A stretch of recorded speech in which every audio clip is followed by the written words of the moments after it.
इसी चैप्टर के अंदर जो है अब हमारा नेक्स्ट पॉइंट है सोर्स ऑफ स्ट्रेस। ठीक है, हमने टाइप ऑफ स्ट्रेस को कंप्लीट कर लिया, कवर कर लिया। अब हमारा आता है सोर्स ऑफ स्ट्रेस।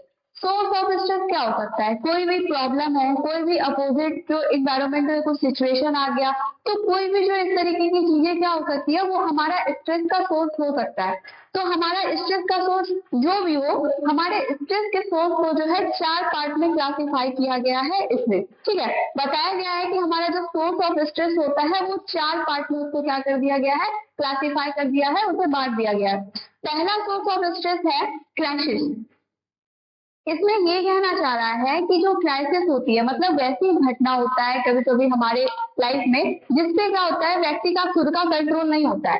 कुछ नेचुरल डिजास्टर हो सकते हैं जिससे क्या हो सकता है कि हमारा कंट्रोल नहीं होता है, प्राकृतिक आपदाओं में होता है वो हमारा कंट्रोल नहीं होता। तो इस तरीके की चीजें भी क्या कर सकती है, स्ट्रेस काउंट कर सकती है, वो भी हमारे स्ट्रेस का एक सोर्स हो सकता है। तो उसमें कौन कौन सी चीजें आती है, जैसे कि बाढ़, भूकंप, सुनामी, इस तरीके की चीजें क्या आ गई, हमारी क्राइसिस में आ गई, जो कि क्या है, एक सोर्स ऑफ स्ट्रेस है। इससे हमारा कंट्रोल नहीं होता। ये किस तरीके की चीजें है, ये नेचुरल डिजास्टर है।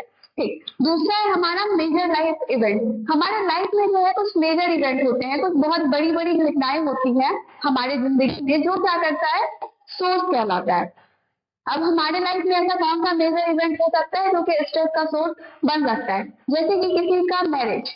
देखिए, अभी जो एग्जाम्पल लेंगे वो स्ट्रेस का सोर्स बन भी सकता है या नहीं भी बन सकता है, वो डिपेंड करता है उस इंसान पे। ठीक है, लेकिन जो इसी तरीके की जो चीजें हैं हमारे लाइफ में, कुछ बड़ी घटनाएं जैसे कि मैरिज, हो सकता है मैरिज स्ट्रेस का सोर्स बने किसी इंसान के लिए, किसी के लिए नहीं बने। लेकिन एक सस्पेक्ट किया गया है कि मैरिज जो है एक हमारे लाइफ का एक मेजर इवेंट है, और वो भी क्या हो सकता है, स्ट्रेस का सोर्स बन सकता है। दूसरा है किसी का जन्म। किसी का जन्म हुआ, वो भी क्या हो सकता है किसी के जन्म पे कोई इंसान हो तो, लेकिन हो सकता है वो किसी का जो जन्म होना है वो किसी के लिए स्ट्रेस का कारण बन जाए। तो किसी का जन्म होना या मैरिज होना या किसी की मृत्यु होना, ये सब जो हमारे लाइफ के जो मेजर इवेंट है, ये भी क्या हो सकते हैं, स्ट्रेस का सोर्स हो सकते हैं। तीसरा है हमारा डेली हसल, माइक्रो स्ट्रेसर।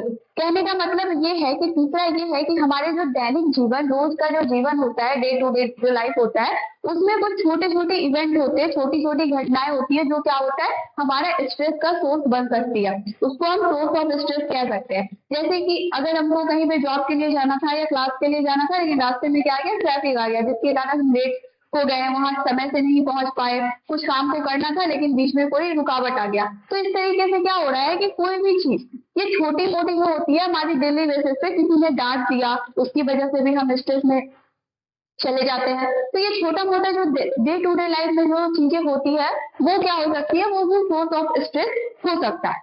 अब हमारा फोर्थ है एम्बिएंट स्ट्रेसर। कहने का मतलब ये है कि इसके अलावा भी हमारे इन्वायरमेंट में कुछ ऐसी चीजें हमारे परिवेश में, हमारे आसपास प्रेजेंट है, जो कि स्ट्रेस का कारण बन सकती है। जैसे कि पॉल्यूशन, नॉइज, प्रदूषण जो है, या फिर शोर, ट्रैफिक, ये सारी चीजें क्या हो सकती है कि ये हमारे परिवेश में आसपास प्रेजेंट है, जो कि क्या बन सकती है, सोर्स ऑफ स्ट्रेस भी हम इसको कह सकते हैं। ये सभी क्या है, स्ट्रेस का सोर्स बन सकती है। यहाँ पे ये 4 पार्ट में इसको बांटा गया है, हमने इसको क्या किया, डिस्कस कर लिया है। हमने जो है सोर्स ऑफ स्ट्रेस को जो है 4 पार्ट में क्लासिफाई किया। एक था क्राइसिस, दूसरा था मेजर लाइफ इवेंट, और तीसरा था छोटा मोटा जो डे टू डे लाइफ में जो हमारा प्रॉब्लम होता है, इश्यू होता है वो, और पांचवा था हमारा परिवेश जो होता है, उसमें कुछ ऐसी चीजें प्रेजेंट होती है जो हमारे लिए क्या करती है, स्ट्रेस का कारण बनती है।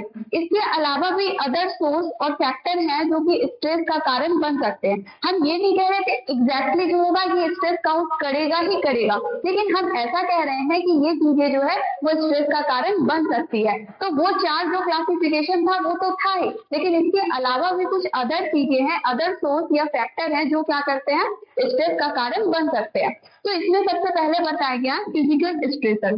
कहने का मतलब है हमें फिजिकली रूप से कुछ अगर तकलीफ है, हमारे बॉडी के लेवल पे कुछ तकलीफ है, तो वो भी क्या हो सकता है, स्ट्रेस का कारण बन सकता है। जैसे कि अगर किसी इंसान को पेन है, कहीं पे बहुत ज्यादा दर्द हो रहा है, उसको कोई बीमारी है, तो ये सारा जो चल रहा है, ये जो प्रोसेस चल रहा है पेन का, डिजीज का, ये क्या है, हमारे बॉडी के लेवल पे चल रहा है, फिजिकल लेवल पे चल रहा है, और ये क्या कर सकता है, ये भी स्ट्रेस का कारण बन सकता है। इसको भी सोर्स ऑफ स्ट्रेस हम कह सकते हैं। हो सकता है किसी इंसान में पेन को टॉलरेट करने का कैपेसिटी बहुत ज्यादा हो, तो एक लेवल पे, जहाँ पे किसी नॉर्मल इंसान जो है वो स्ट्रेस हो जाता है बहुत कम पेन से, लेकिन कोई बहुत ज्यादा पेन में भी क्या करता है, टॉलरेट कर जाता है, उनको स्ट्रेस नहीं होता। ये अपनी जो इंडिविजुअल टू इंडिविजुअल जो है उसकी कैपेसिटी पे, उसके स्किल पे, उसके मेंटल एबिलिटी पे डिपेंड करता है ये चीजें। तो मैंने कभी भी ये नहीं कहा कि एक्यूरेट जो है पेन स्ट्रेस काउंट करेगा ही करेगा, लेकिन हम एक तरीके से ये पॉइंट रख रहे हैं इस चीज को कि फिजिकल स्ट्रेसर में पेन और डिजीज ये दोनों जो है फिजिकल लेवल पे चलने वाली समस्या है, जो क्या कर सकती है, स्ट्रेस का कारण बन सकती है। दूसरा है साइकोलॉजिकल स्ट्रेसर। साइकोलॉजिकल स्ट्रेसर कहने का मतलब ये है कि देखिए कुछ चीजें होती है ना कि किसी इंसान के लाइफ में कुछ बुरा सच में हो रहा है, ठीक है, कुछ गलत हो रहा है, कुछ प्रॉब्लम है रियल में। तो जो रियल में प्रॉब्लम है, पहला है कुछ रियल इवेंट हो रहा है, कुछ रियल में प्रॉब्लम है, सच में व्यक्ति किसी प्रॉब्लम का सामना कर रहा है, उससे गुजर रहा है अपनी जिंदगी में, तो वो उसके लिए स्ट्रेस का कारण बन सकती है।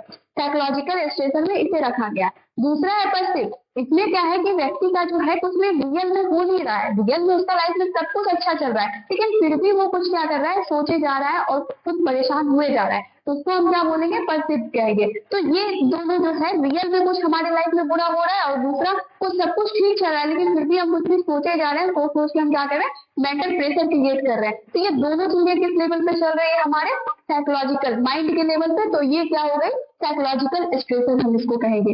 ये भी क्या है, सोर्स ऑफ स्ट्रेसर। अब आता है इन्वायरमेंटल फैक्टर। हमारे इन्वायरमेंट में कुछ ऐसी चीजें हैं जो क्या करती है, हमको स्ट्रेस का कारण बन सकती है। जैसे कि नॉइज, स्मेल, एक कुछ बहुत अजीब तरीके की स्मेल है जो हमें पसंद नहीं है, तो उससे भी हमको स्ट्रेस हो सकता है। कुछ बहुत ज्यादा शोर हो रहा है तो उस कारण से भी स्ट्रेस हो सकता है, ठीक है। इसके अलावा हमारा नेक्स्ट आता है सोशल फैक्टर। सोशल फैक्टर में क्या है, समाज में होने वाली कुछ घटनाएं हैं, वो भी क्या कर सकती है, स्ट्रेस का कारण बन सकती है। जैसे किसी कोई व्यक्ति है, उसके कोई रिलेटिव है या फैमिली मेंबर है, उसका डेथ हो गया, ये भी एक तरीके से सोशल फैक्टर है। वो क्या कर सकता है, स्ट्रेस कारण कर सकता है, स्ट्रेस का कारण बन सकता है, स्ट्रेस काउंट कर सकता है।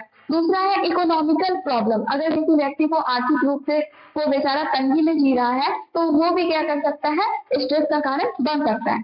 अब हमारा नेक्स्ट है फिजियोलॉजिकल फैक्टर, मतलब फिजियोलॉजी।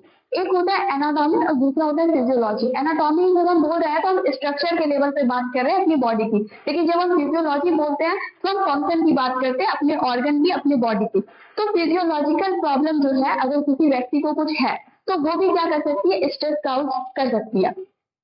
किसी कारण से क्या है, व्यक्ति ने लैक ऑफ एक्सरसाइज, वो एक्सरसाइज नहीं किया, तो इस कारण से उसका वेट बढ़ेगा, वेट बढ़ने से कुछ डिजीज हो सकता है, या इस तरीके से क्या हो सकता है, उनका जो है सोर्स ऑफ स्ट्रेस का एक कारण बन सकता है। लैक ऑफ स्लीप, उसको नींद नहीं आ रहा है, किसी भी प्रॉब्लम के कारण उसके बॉडी के लेवल पे, फिजियोलॉजी के लेवल पे कुछ प्रॉब्लम चल रही है, जिसके कारण वो जो है वो अच्छे से सो नहीं पा रहा है, वो खाना अच्छे से नहीं ले रहा, वो कुपोषण का शिकार हो चुका है।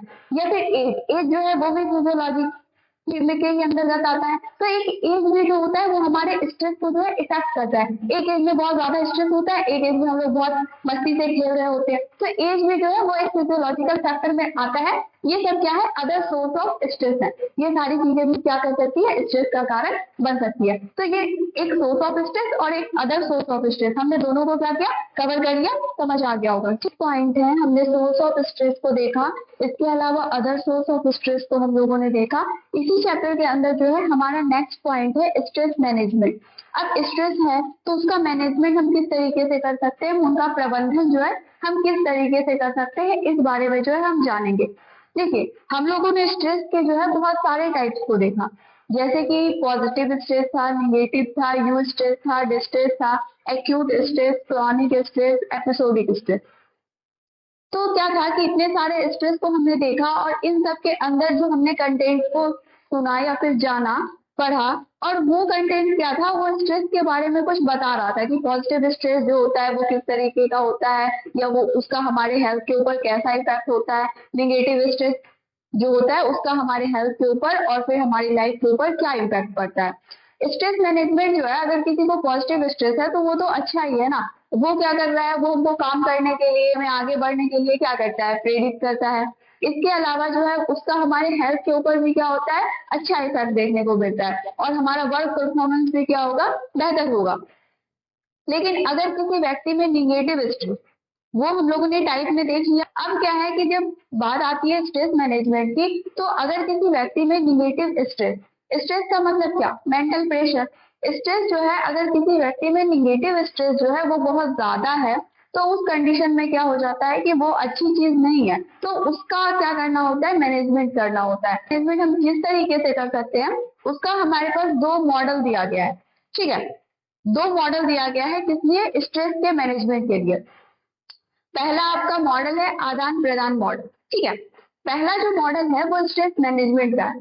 वो ये कहता है ये मॉडल कि देखो स्ट्रेस जो होता है वो कब उत्पन्न होता है, जब व्यक्ति के मान लो उसकी कुछ नीड हुई, ठीक, लेकिन सिचुएशन उसके अपोजिट है, वो उस नीड को क्या कर पाया, फुलफिल नहीं कर पाया, या फिर उसका जो चारों बगल का एनवायरमेंट है बहुत ज्यादा प्रॉब्लमेटिक चल रहा है, बहुत समस्याओं से घिरा हुआ है।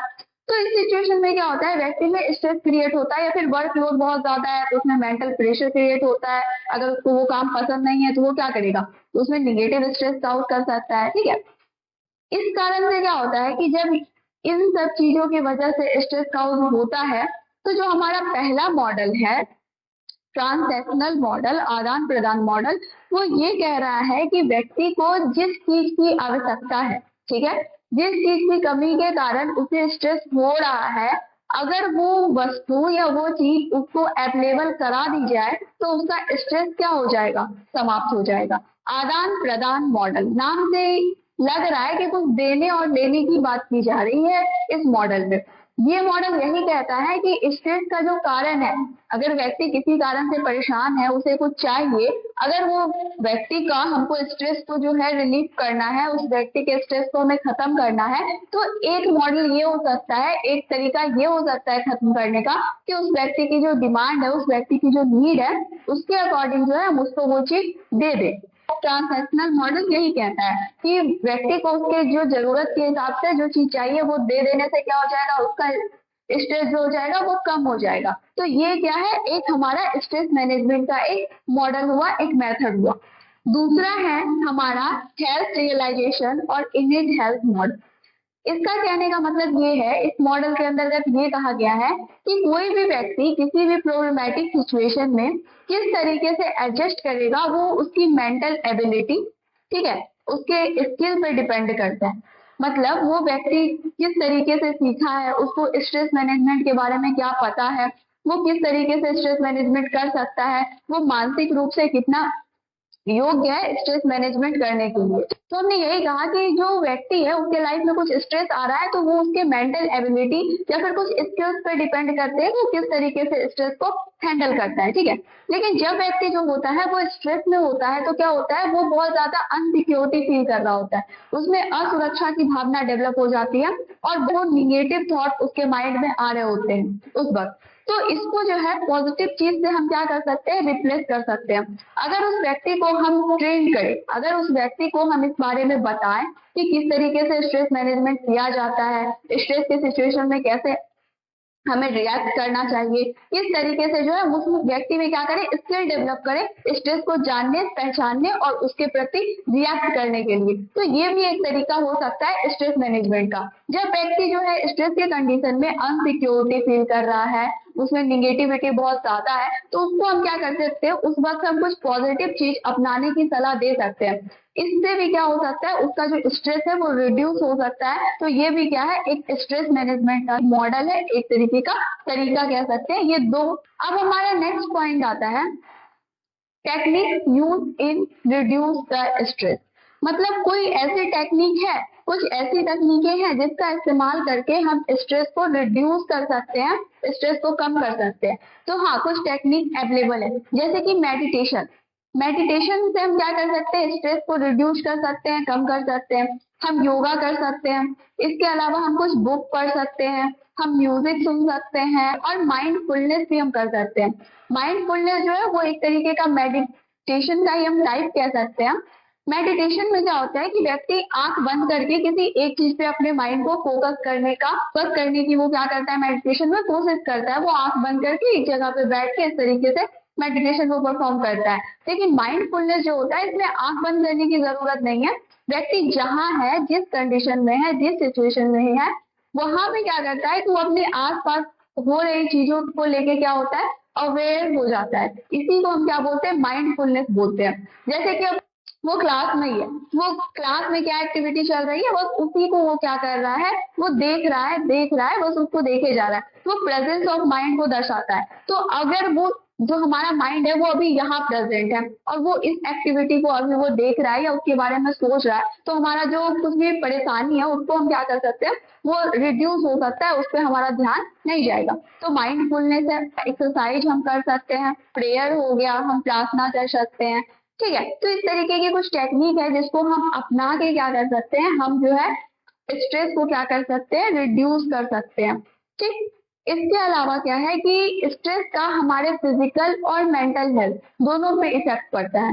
स्ट्रेस से क्या होता है कि फिजिकल हेल्थ में हमने देखा हेडेक होगा, हमारा गैस्ट्रो इंटेस्टाइनल रिलेटेड कुछ दिक्कत होगा, हमारा इंटेस्टाइन का मूवमेंट फास्ट या स्लो हो सकता है। इसके अलावा स्ट्रोक है, कार्डियक रिलेटेड डिजीज है, कैंसर है, इस तरीके की जो होती है फिजिकल सिम्टम हमको देखने को मिल सकते हैं स्ट्रेस के कंडीशन में।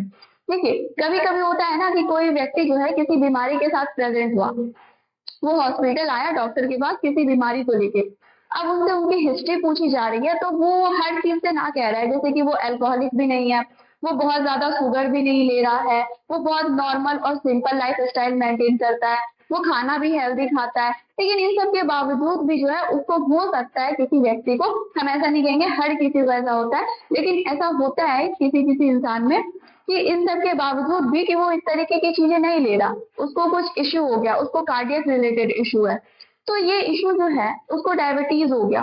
तो देखिए एक तो हमारा खान पान, हमारा फिजिकल इनएक्टिव होना, ये सारा चीज जो है डिजीज काउज करता है, लेकिन इसके अलावा स्ट्रेस भी जो होता है ना वो किसी डिजीज के पीछे का एक हिडन कारण हो सकता है। कि व्यक्ति को अगर आप पूछ रहे हैं किस तरीके उस जो भी आपको बीमारी के लिए लग रहा है कि ये चीज से ये बीमारी होती है और आप उस पेशेंट से पूछ रहे हैं, वो पेशेंट जो है उस तरीके की कोई चीजें नहीं कर रहा है, लेकिन फिर भी वो जो है उस बीमारी के साथ प्रेजेंट है, तो हो सकता है उसके पीछे जो है ये एक हिडन फैक्टर जो है या हिडन काउज जो है स्ट्रेस हो सकता है, ठीक। इसके अलावा मेंटल जो होता है उसमें क्या सिम्टम देखने को मिलते हैं, व्यक्ति को बहुत ज्यादा गुस्सा आएगा, वो इरिटेट होगा, डिप्रेशन होगा उसको, इस तरीके की चीजें जो है ये मेंटली हमको क्या हो सकती है, सिम्टम्स के रूप में देखने को मिल सकती है। टेक्निक्स में जो है और हम कुछ ऐड कर सकते हैं, जैसे कि मेडिसिन हम दे सकते हैं, कुछ मेडिसिन है जो हमारे माइंड को रिलैक्स कर सकती है, वो डॉक्टर के प्रिस्क्रिप्शन के अकॉर्डिंग जो है, अगर ये बहुत ज्यादा है तो हम डॉक्टर से इस बारे में कंसल्ट करके उनसे मेडिसिन प्रिस्क्राइब हम उसका यूज कर सकते हैं। तो ये हमारा स्ट्रेस का मैनेजमेंट था, टेक्निक था, और स्ट्रेस का हमारे फिजिकल हेल्थ और मेंटल हेल्थ पे क्या इफेक्ट देखने को मिलता है इसको हम लोगों ने जान लिया। ये जो हमारा चैप्टर 10 था स्ट्रेस, ये यहाँ पे कंप्लीट हुआ, ठीक है। ये चैप्टर 10 में हमने सारा स्ट्रेस के बारे में introduction, definition, type, source, management और फिर टेक्निक, मेंटल हेल्थ के इसके इफेक्ट को हम लोगों ने जान लिया। ये जो हमारा चैप्टर 10 है स्ट्रेस, ये यहाँ पे खत्म होता है, ठीक है। Thank you.